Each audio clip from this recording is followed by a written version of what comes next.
কোটা সংস্কার দাবিতে আন্দোলনকারীদের ডাকা কমপ্লিট শাটডাউন কর্মসূচিতে হামলায় সারা দেশে অন্তত ২৯ জন নিহত এবং আহত হন অন্তত ৩,০০০। আন্দোলনকারী শিক্ষার্থীদের সর্বাত্মক অবরোধ কর্মসূচিকে কেন্দ্র করে ঢাকাসহ সারা দেশ ছিল প্রায় অচল। নিহতদের মধ্যে ২৩ জনই ঢাকার। এছাড়া চট্টগ্রামে ২ জন, নরসিংদীতে ২ জন, মাদারীপুরে ১ জন ও সিলেটে ১ জন নিহত হন। ঢাকার যাত্রাবাড়ি, শনিরাখড়া ও আজিমপুরে নিহত হন ১০ জন, যাদের মধ্যে আছেন ঢাকা টাইমসের সাংবাদিক মেহেদী হাসান। এছাড়া উত্তরা এলাকায় ৯ জন, বাড্ডা এলাকায় ২ জন এবং ধানমন্ডি ও সাভারে ১ জন করে নিহত হন।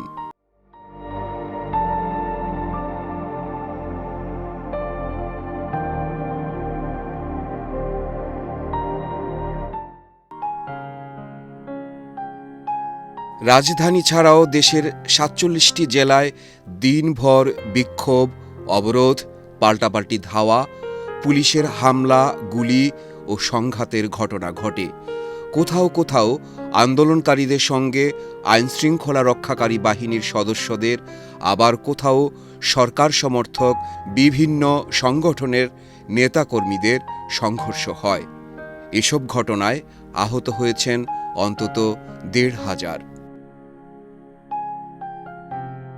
শিক্ষার্থীদের শান্তিপূর্ণ আন্দোলনে পুলিশ, বিজিবি, র্যাব ও সোয়াটের ন্যাক্কারজনক হামলা, খুনের প্রতিবাদ, খুনিদের বিচার, সন্ত্রাসমুক্ত ক্যাম্পাস নিশ্চিত করা এবং কোটা ব্যবস্থার যৌক্তিক সংস্কারের দাবিতে দলে দলে শিক্ষার্থীরা রাস্তায় নেমে এলে সংঘর্ষের এসব ঘটনা ঘটে। এদিন দুপুরে আন্দোলনরত শিক্ষার্থীদের সঙ্গে আলোচনার প্রস্তাব দেয় সরকার, কিন্তু আন্দোলনকারীদের অন্যতম সমন্বয়ক নাহিদ ইসলাম বলেন, শহীদের রক্তের উপর দাঁড়িয়ে কোনো সংলাপ নয়। রেল ও সড়কসহ সব ধরনের যোগাযোগ বন্ধ হয়ে যাওয়ায় সারা দেশ থেকে ঢাকা বিচ্ছিন্ন হয়ে যায়। এদিন দুর্যোগ ব্যবস্থাপনা অফিস ভবন এবং অন্তত ৩টি পুলিশ ফাঁড়িতে আগুন দেয় আন্দোলনকারীরা। আন্দোলনকারীদের দমনে shotgun, tear shell, sound grenade ব্যবহার করে police.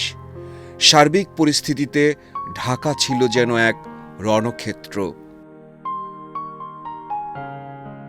Jatrabari, Uttara, Badda, Rampura, Dhanmondi, Mirpur, science lab মোড়ে আন্দোলনকারীদের সঙ্গে ব্যাপক সংঘর্ষ হয় ছাত্রলীগ ও পুলিশের।